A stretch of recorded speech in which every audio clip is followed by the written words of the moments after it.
All right, it is 10:30. Let's call this meeting to order. Roll call, Jordy.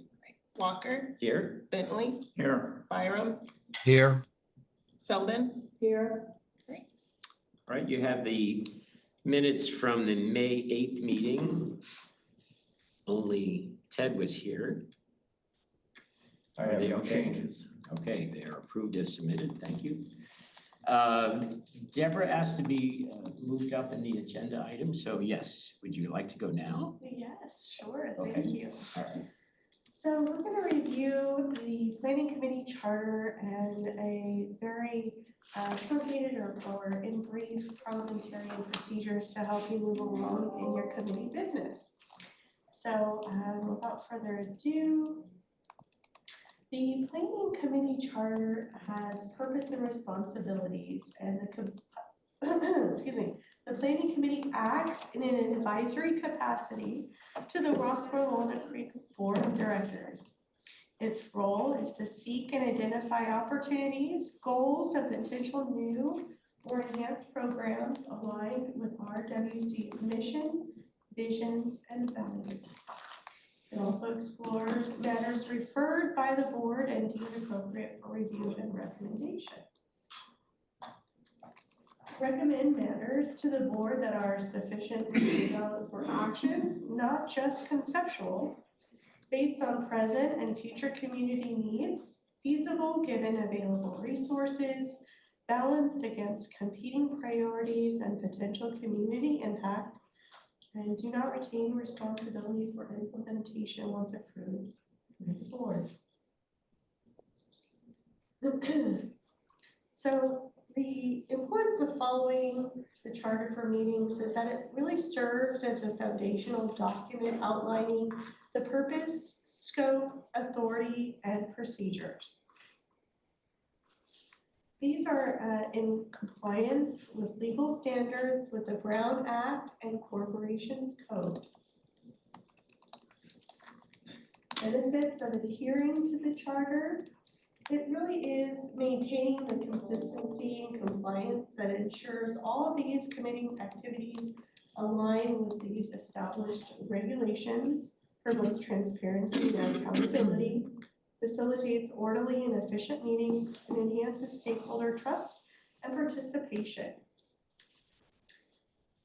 Following the charter helps maintain consistency and adherence to legal standards, ensuring the committee operates within its defined scope and authority. Does anybody have any questions? No? Okay. Next up.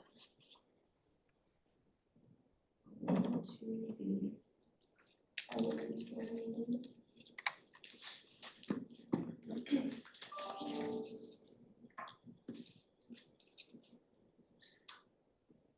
So really, this is a brief introduction to Robert's Rules of Order and Parliamentarian Procedure. So you'll learn some of the basic principles, and when remembered, these meetings will run smoothly and business will take place.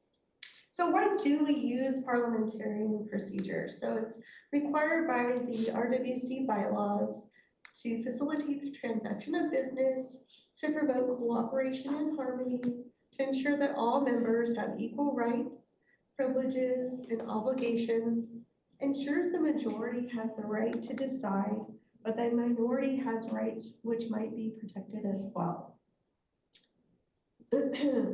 So the role of the chair— That's me. Yes. That is Dwight Walker, which is really to facilitate the meeting process, right? So he calls the meeting to order. He helps maintain order and decorum, ensures adherence to the agenda, and ensures the meeting. The best part. So decorum in meetings really is polite etiquette. Is when you're addressing the chair, use the term chair and speak only when recognized. So there are debate guidelines. So you want to focus on the subject and not the person who's presenting or bringing up the item, and respectful language only, please. And this is a really brief overview of how motions are made. So when creating a motion, you obtain the floor, you state your motion clearly, It does require a second, and it then is open to the floor for debate. A committee may only propose or review one primary action or question at a time. And no other business can be considered until that primary motion has been disposed of, which could be a multitude of methods: passed, failed, referred, etc. So there is really only three things you need to do to amend a motion. It's either adding or striking out a word, inserting, or both striking out and adding a word. And this could be a sentence, a paragraph.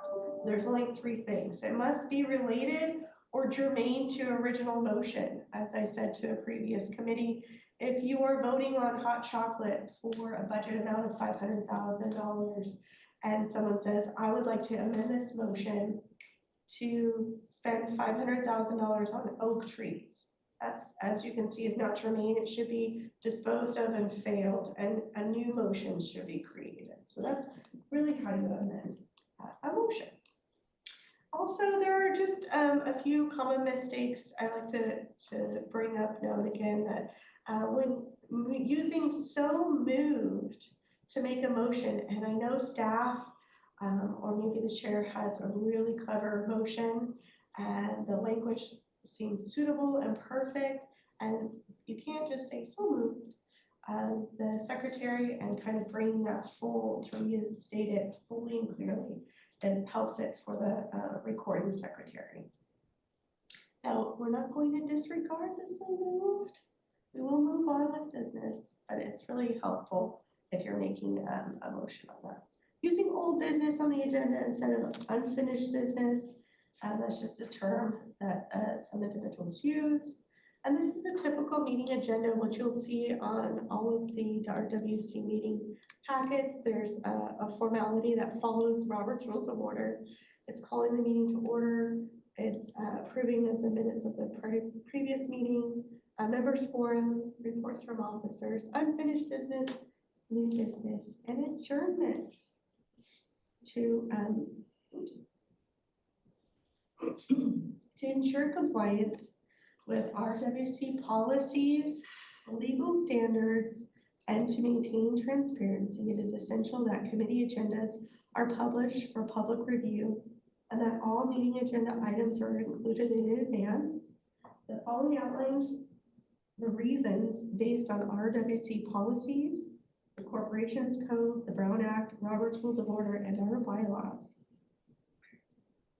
So policy 201.1, advance notice of meeting, is really a policy that mandates that the summary proposed agenda for regular meetings be published in advance, which we do. Policy 201.4, open committee meetings, really emphasizes and encourages member participation, allowing for that member forum.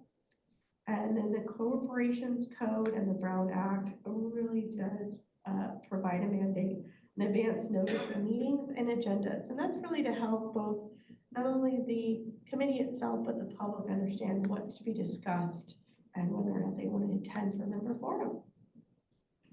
So the Robert's Rules of Order, only items listed on the agenda can be discussed during the meeting.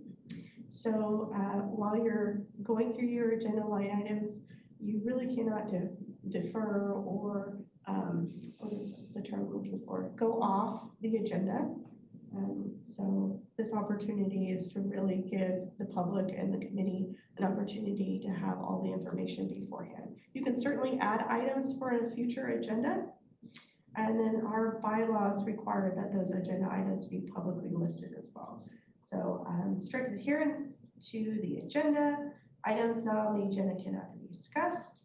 If there are no items for discussion on the agenda when you are developing your meeting agenda, you can certainly meet to discuss any future agenda items, but those are the only two topics you can discuss.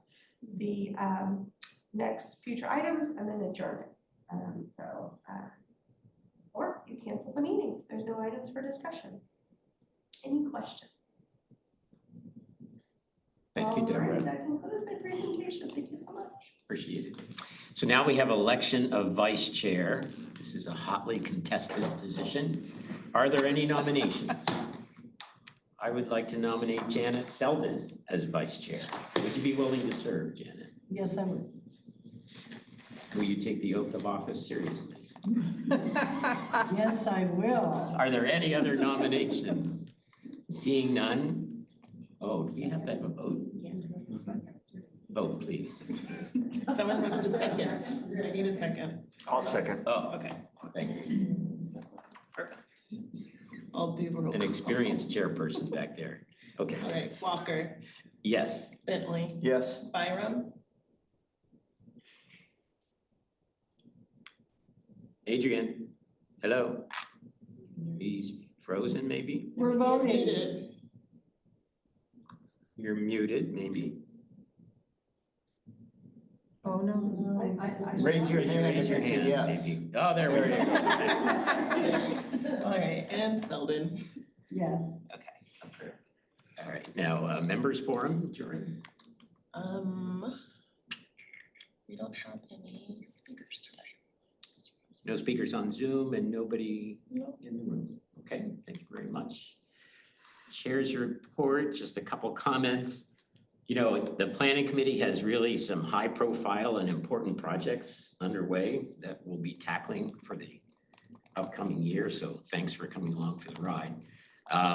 Later in the meeting, we're going to be discussing goals for the committee for the upcoming years. We'll have a chance to outline some of the things that we want to get accomplished.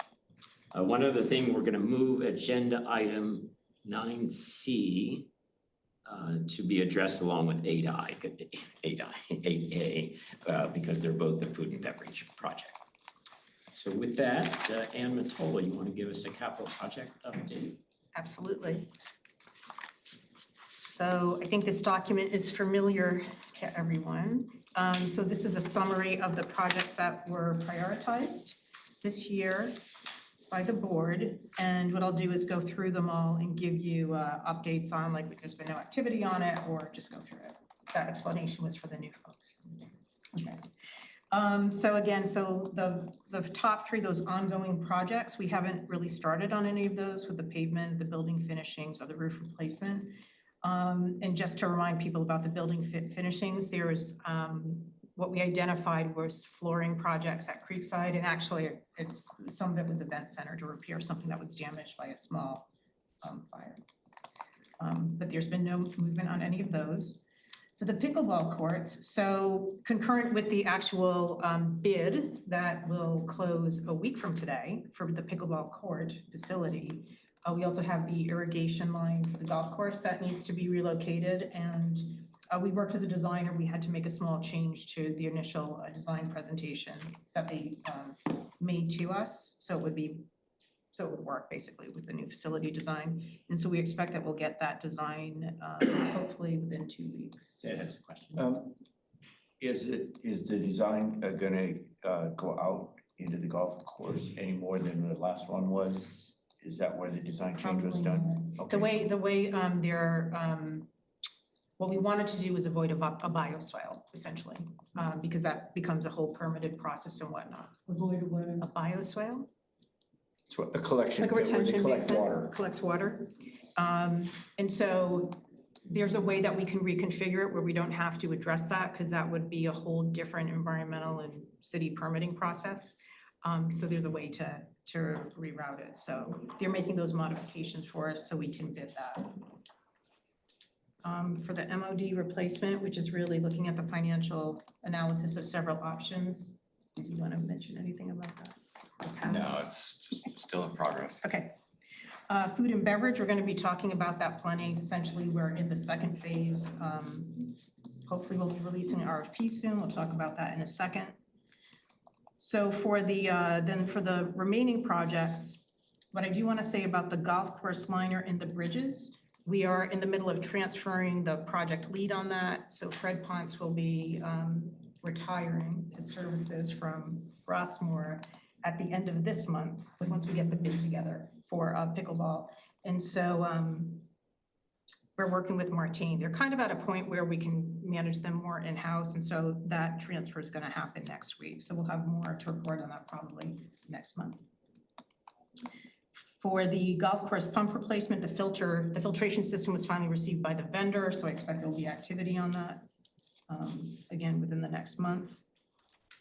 And I think we may have reported that we do have the contract in place for the pool replastering that we're scheduling September and October. That was approved by the board in April. And then there's no activity on any of the remaining projects, but I'm happy to answer questions on anything capital related. Is there any update on NetSuite implementation projections?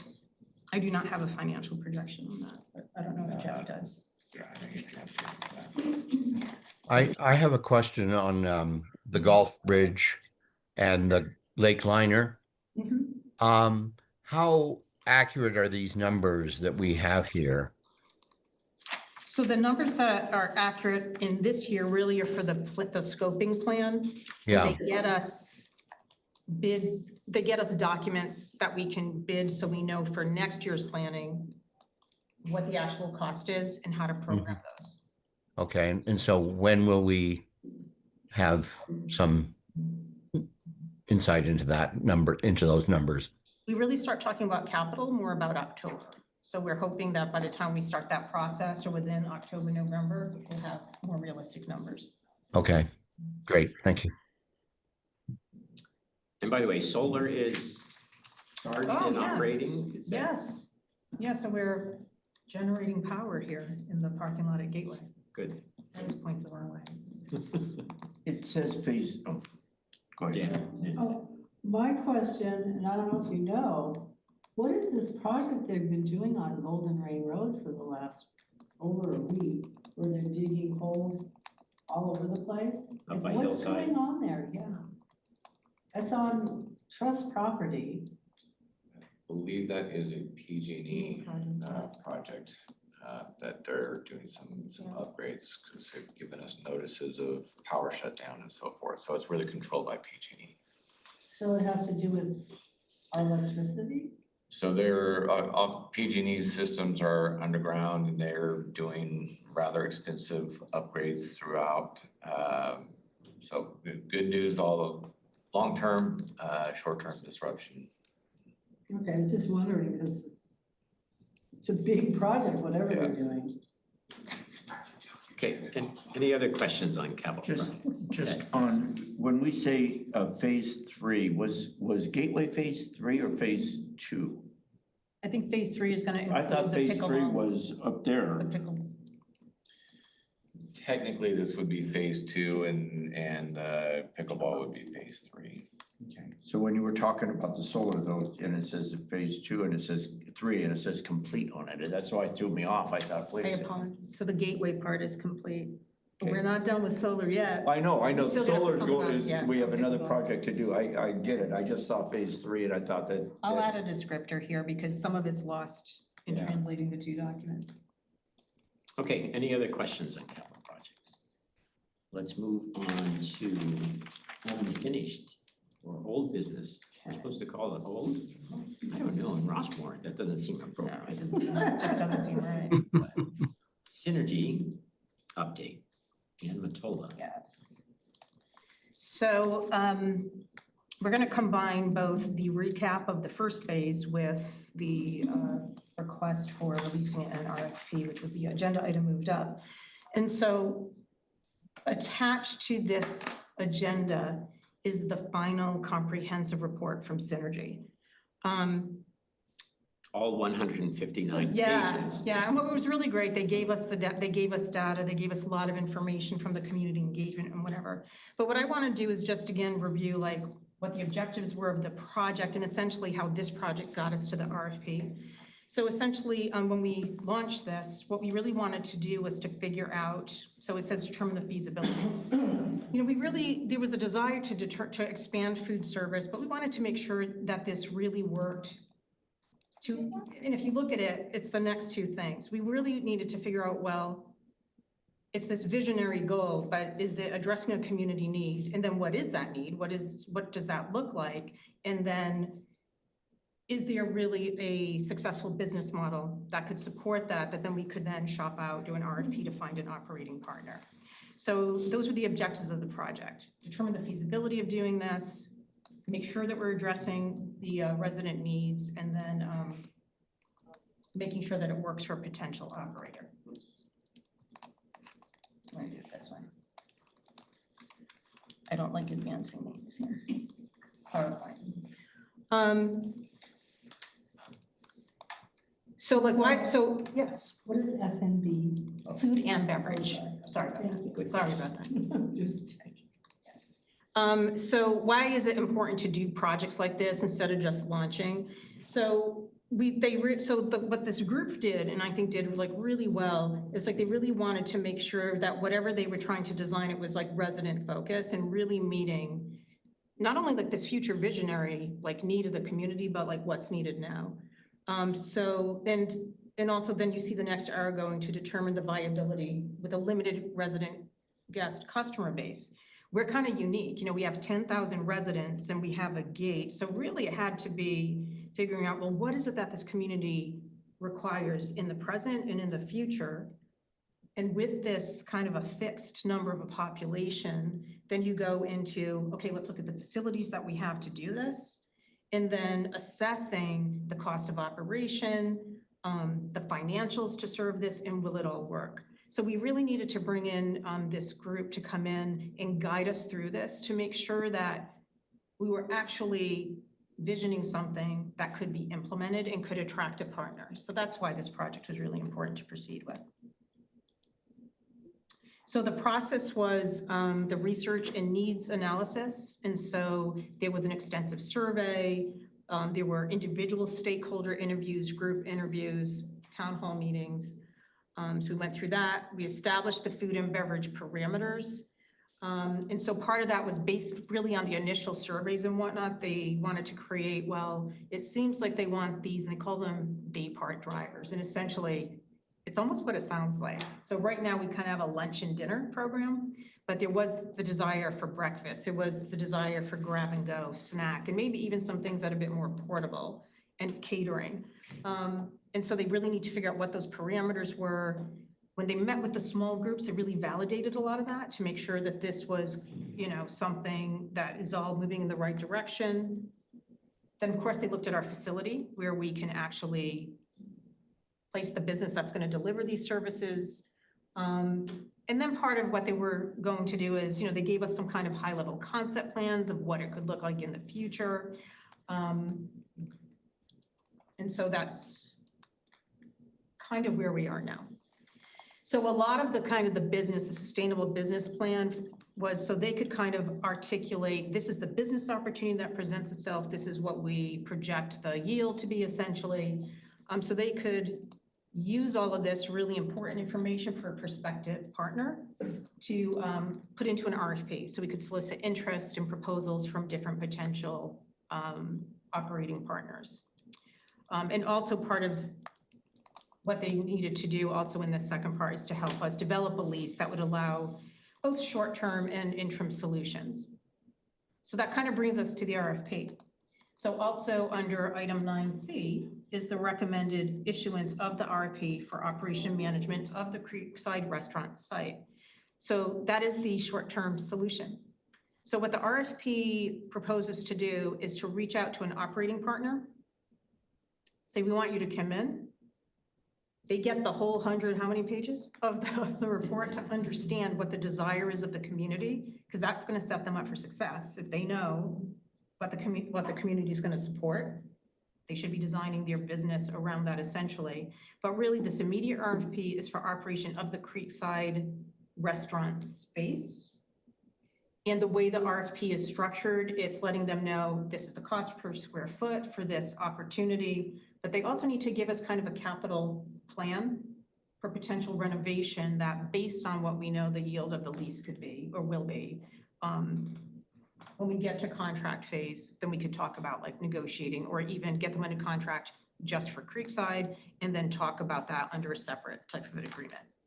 So this kind of launch positions us to really start, you know, transforming food and beverage And I don't know if you want to add anything to that, but I'm happy to answer any questions. Well, I think it's important to say that this is a very important amenity for our residents. And the goal was to enhance that amenity and prepare for the future, to see what else could drive success for an operator and also serve residents' needs better. And this RFP addresses the daypart drivers, but only from the Creekside business location, just because we had to narrow down the parameters of the first step. But it should include, or we hope, things like, I want a coffee and a croissant in the morning, or I want to grab a sandwich middays, or, the things that residents have been pining for. Yeah. So now is Yeah. finding the right operator to fulfill. Yeah, and that's a that. really important distinction. It's not replacing like for like with a new person. It's a new operator coming in, trying to address these different day part drivers. But right now, just using that facility, like we're not going through some like remarkable capital project in order to, support Or it this could at be the this point. same, it could be the same person. Yes, coming in, exactly, But exactly. it gives us a little more control to give the members more of what they've been asking for a long time. And we didn't have that control before. Even as his hand up. Yep, Adrian, do you have a question? And then Janet? Yeah, so is it anticipated that there will be some rework to the Creekside as part of this? Or is it just anticipated they're just gonna take over whatever is there right now? There was some really good conversation about what to do or what not to do before an operator came. And the reality is, and I think Ted probably could speak to this way more expertly as a food person than I, and actually had really great weigh-in in this. Like food operators, it's, they all have their own ergonomics, if you will, their flow of how they want things set up and whatnot. And so it was felt that it would be better to wait to have them on board and then embark in partnership with that and any of those changes. Ted, does that seem about right? Yeah, you don't, we could design a whole, redesign what we want to do in the kitchen, and it's not set up for the way the chef coming in wants to do it. So there has to be kind of a partnership of that look that we want to have in there with whoever it is that is going to take on the RFP. Mm-hmm. And there is anticipation, sorry, Adrian, but there is an anticipation of refreshing Yes, the space. correct. The cost of that is ballparked at this point. We're waiting for a ballpark on it. Yeah. We don't want to disclose that in the RFP yet.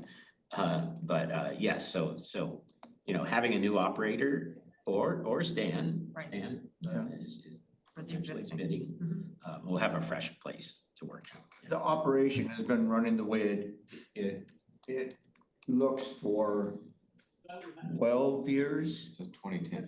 Yeah, since 2010.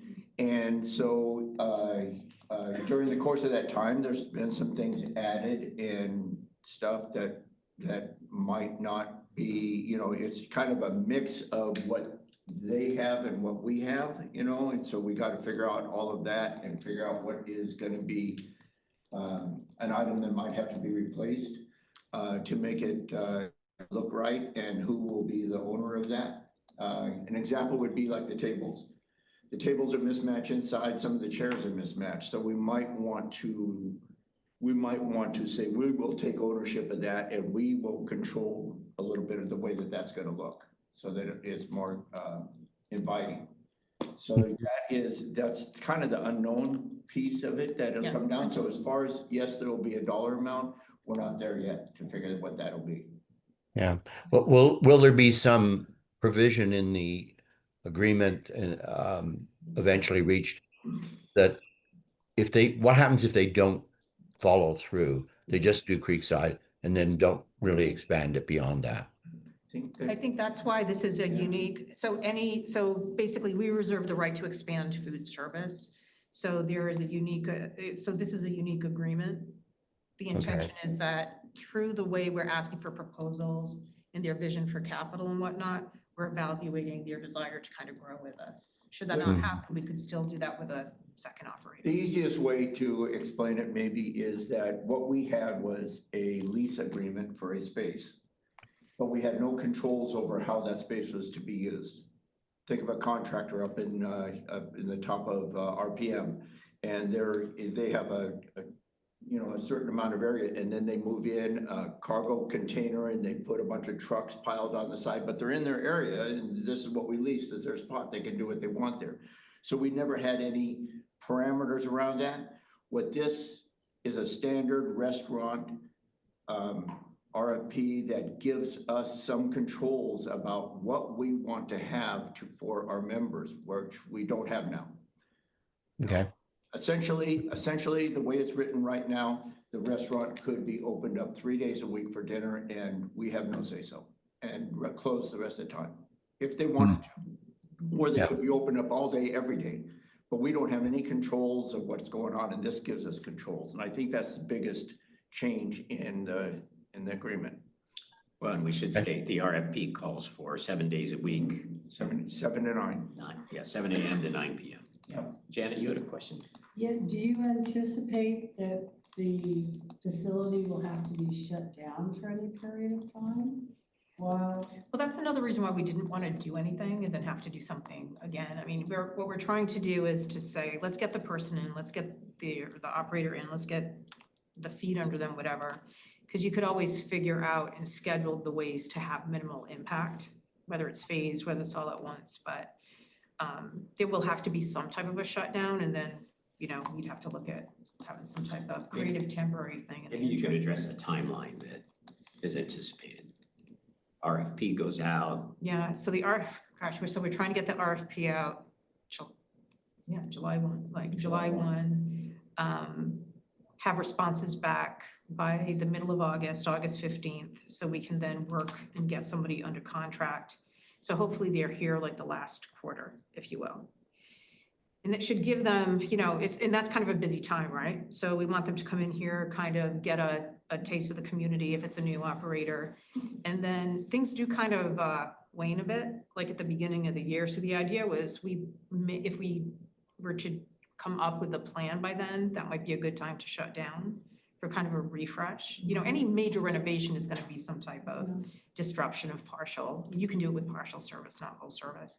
But again, we don't know a lot of this stuff. We need to figure out, who the operator is, and then kind of what the plans are. And that will tell us what we know the disruption of service would be. is there anything in the RFP that asks them to take a look at not just changing tables and chairs, but any other addition, like outside, expanding the bar, anything They have physical like that? They have the ability to serve in the different areas of Creekside, yeah. But- And it's also in the report, Mhm. so I mean, they have different documents to glean that.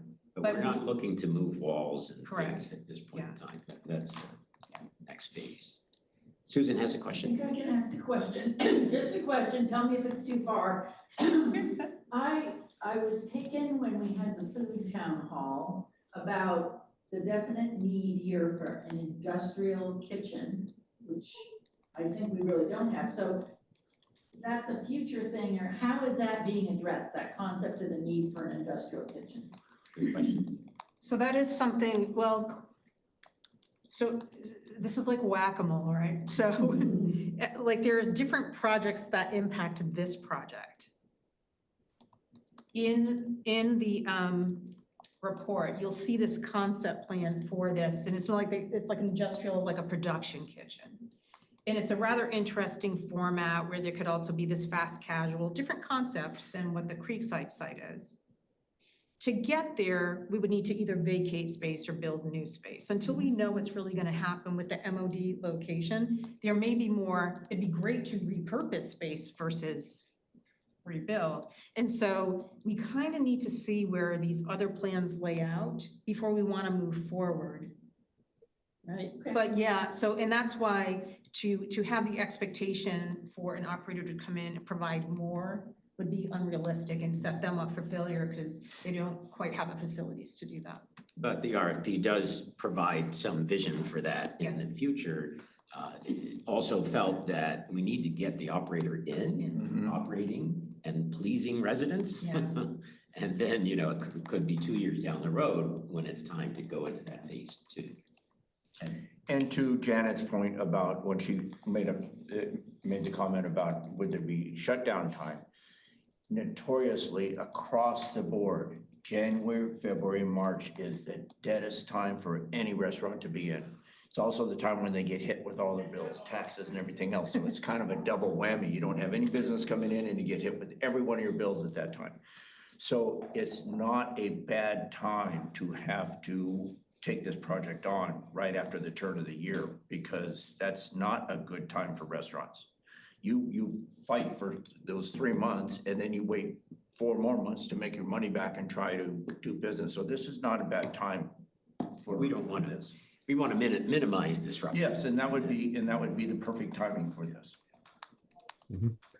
I have another question. Yes, Adrian. Have we looked at all at other communities somewhat similar to Rossmore and seen what kinds of facilities, operations they have available there? I mean, that was a real difficult ask of Synergy. We asked them to, and the reality is like every community is a little bit different. Mm-hmm. We're almost retrofitting a food service based on what the community is versus building it with a vision. Like a lot of the new full service active senior committees actually have a whole food layer, you know, with, Okay. you know, so I think they kind of gleaned from, it's not so much the facilities, like certain types of food production require certain types of facilities. So that it doesn't matter if it's in a senior community or educational, you know, environment. So I don't know if that answers the question, but. So what we were seeing was that new communities being built actually have this kind of capability. Yeah. Sort of built into them from the start. Yeah. And that we need to retrofit it if we're going to stay competitive. Yes. I think the real benefit of working with, especially Danny, who, what, 40 like a years yogi, right? in Yeah. the 40 years on the restaurant job, business yeah. and has seen all sorts of different operations and knows how they serve their residents was really useful. Yeah. His expertise was outstanding. Good. Any other questions? So what we're looking for is to approve this RFP or recommend it to the board so that it can be acted on by the board at the end of the month and hopefully issue the RFP immediately thereafter. Ted, Do we need a motion? I'll make that motion. thank you. I'll second it. I gotta say it first before I second it. I like it. So, and Jeff, if I need to miss something, let me know. I'd like to make a motion for the issuance of an RFP for the operations of management of the Creekside Restaurant. Recommend to Second. the board. Recommend to the board. And we have a second, obviously. Any, you okay, Jory? You got that? Okay, I got it. Okay. Any other discussion? All right, roll call vote. Walker, Yes. Bentley, Yes. Byram, Yes. Selden. Yes. Excellent. Thank you, everybody, and thank you, Anne. Certain. So now let's have some fun and just talk about potential goals and things for the committee. Let me just say up front that Janet wants to talk about Dollar House, which should be a part of our discussions. But I think the first thing we need to talk about in that regard, because there are a lot of projects, is updating the facilities master plan. So that was completed in 2022, and it's more of a 10-year look, as Anne calls it, a spending plan over those 10 years. You know, the capital projects report that Anne delivers each month is a 5-year look usually. Well, actually, kind of. It's not, yeah, it's, can I give my caution? Yes, yes. When we look at that, right? Just realize everything that we know to date is not like grayed out. And we just kind of put placeholders Mhm. before we get to that phase, knowing something's, coming down the line at us. But the facilities master plan goes back to saying, okay, for the entire valley, what are we anticipating Yeah. over the next 10 years? And we need to take a fresh look at that because circumstances keep evolving. So that's something to be accomplished, hopefully before the capital budget in October. So maybe starting next month. That'd be possible. So you want us to bring that back and then we can make sure the priorities are, or just the No, we can projection-ish? start things looking that at are- it. 'cause either I those think are just very- next month, let's take a look at what Let's it bring it to says look at it. Okay. currently, and then we can start developing the next steps. Enterprise risk management is something that we generally update before budget season. And Jeff, I forget when that was done last, but it's fairly recent. Yeah, it was just done kind of between end of last year, beginning of this year. We cycled it through the finance committee, planning and audit committee. And we can certainly do that again because it kind of has threads that go through facilities master plan and some of these other items that you come on. Adrian, did you have a question? I saw you waving. You're just saying hello. It's good to see you. And by the way, these are things that I was just thinking of. Don't hesitate to jump in, but we had an RFP out for finance advice and probably get an update on that in some future meeting here. Food and beverage, we've already talked about in terms of that timeline. Transit enhancement, that's a project that's coming down the pike or coming down the road to be more punished. Room reservation system update, I think that's a part of myrossmore.com and the whole staying on top of what's happening with the rossmore.com RFP, as well as developing this more robust myrossmore.com that includes golf and fitness and room reservation and that user interface for residents that's more robust. What other items do you guys see or want us to tackle in the next year that you can think of? Oh, Janet, yes.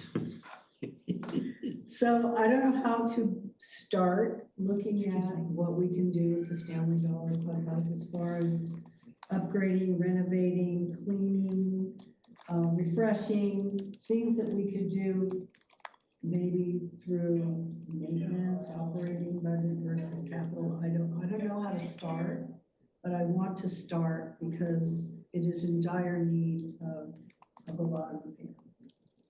So in terms of the capital aspects of that, that'll be something, it's in the facilities master plan. So we'll have that as part of that discussion. In terms of operating, I throw that to you guys. I mean, there are operating issues. I mean, we do have some projects coming online there, and which should be, there's some like doors on either side of the bay windows we'll be replacing soon.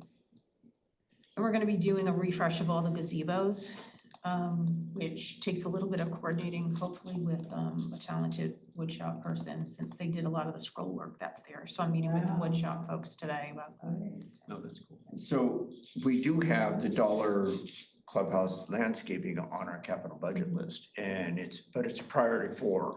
So it's not really high up there, but it is already on there to be looked at in 2025 for what is, well, and that when we talk about that, that's a huge project when you talk about it, because it's all the different levels that have to be looked at for ADA and all kinds of things that have to be done in the back. Or landscaping. Yeah, in the back. So that one, That's yeah. 2 parts, right? Yeah, so that landscape, yeah, so the landscaping work, so John T. So landscaping is very interesting. And so a lot of times when you have a campus like this, like you'll look at different landscaping, which is kind of, because landscaping will age and you'll want to rehab it.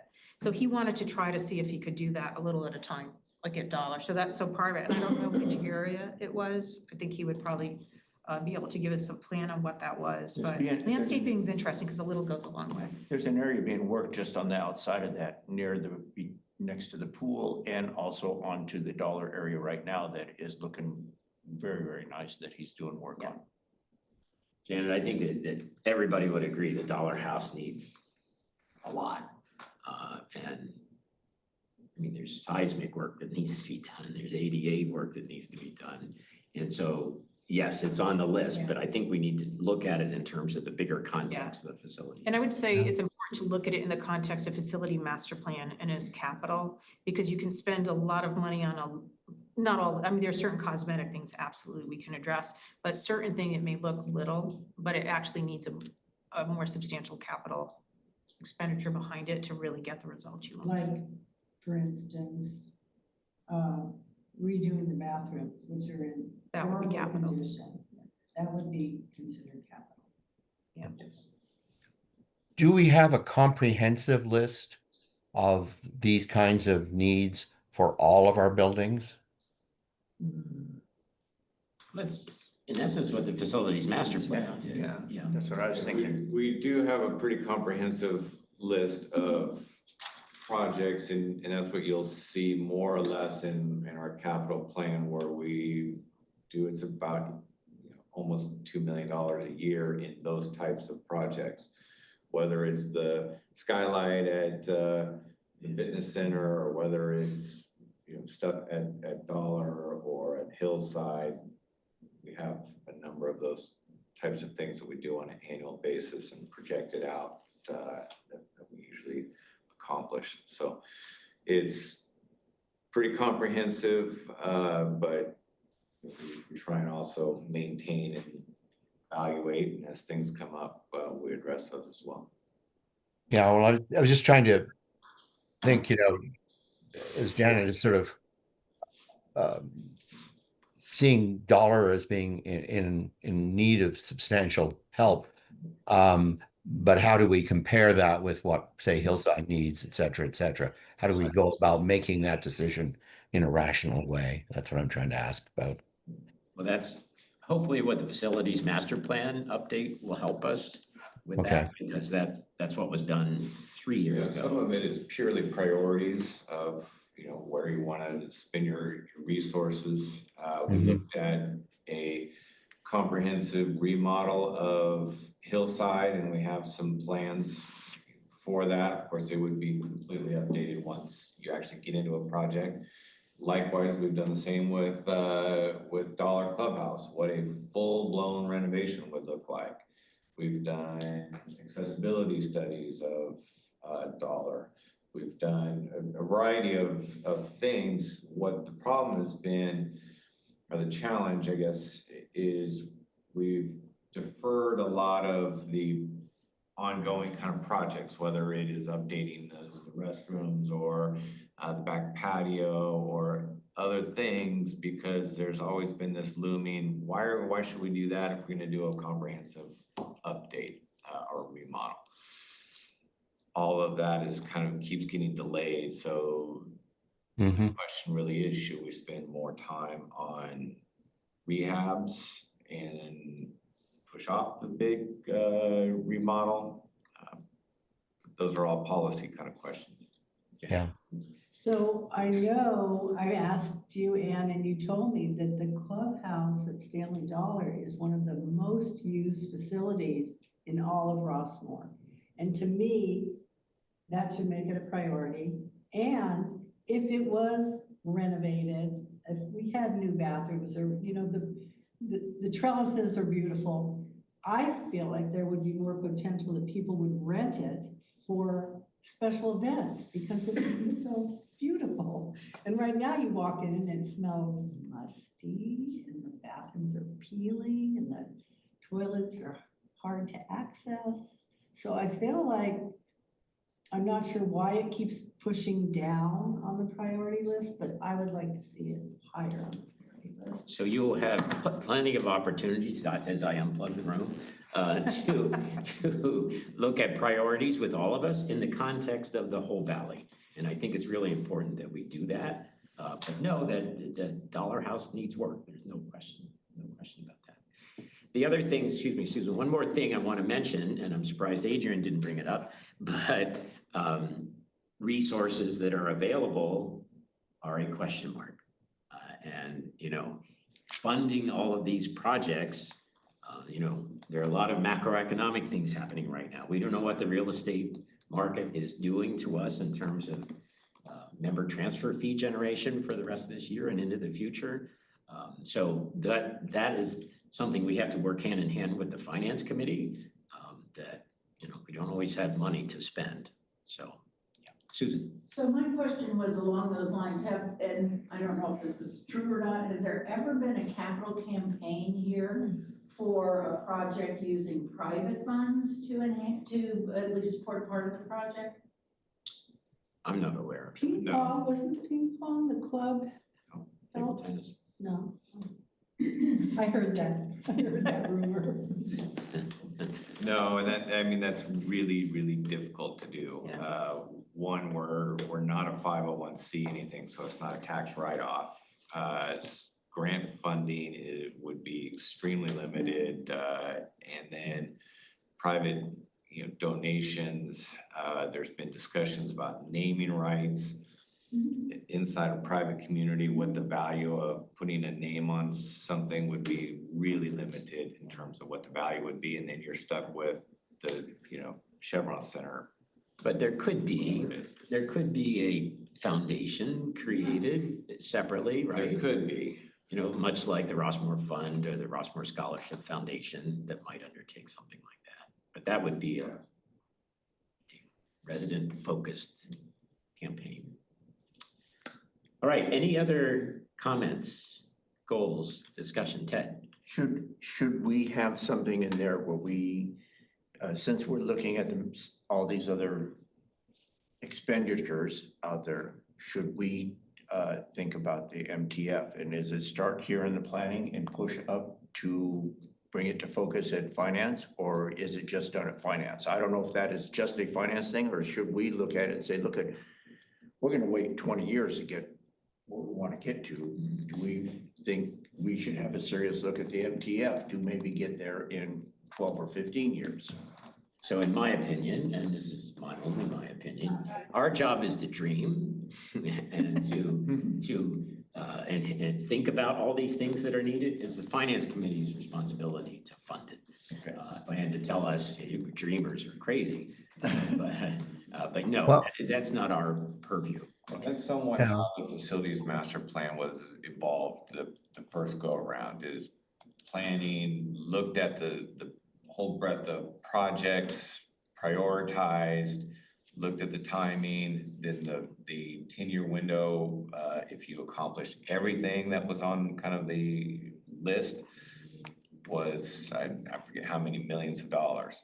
Finance then looked at the spreadsheet, looked at the transfer fee, looked at financing opportunities, all of the various factors, and went back to planning and said, dream a little less, and some more prioritization went into it until we finally kind of found a happy medium of, well, what was the number one project in that 10-year span kind of was identified. Everything else was put into beyond 10-year window type of thing. So I would imagine something very similar needs to happen, where all of the projects need to be identified, a good estimate of those costs, go back and forth with finance and ultimately the board.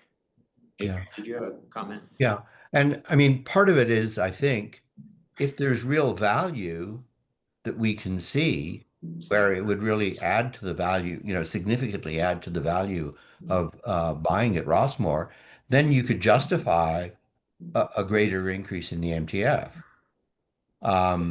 You know, so it's a bit of an interaction between just what are these projects? Are they just sort of maintenance type re-upgrades, or are they something that's new and kind of really intriguing? And Adrian, that's why it's wonderful that you're fulfilling dual capacities on the finance committee as well as on the planning committee to help us navigate some of that. So we appreciate that. Yeah. All right, any other comments? Seeing none. I have a Oh, question. Janet. Who works on the facilities plan? And when will that process start? And what if there's things that didn't happen ever that were on the plan prior?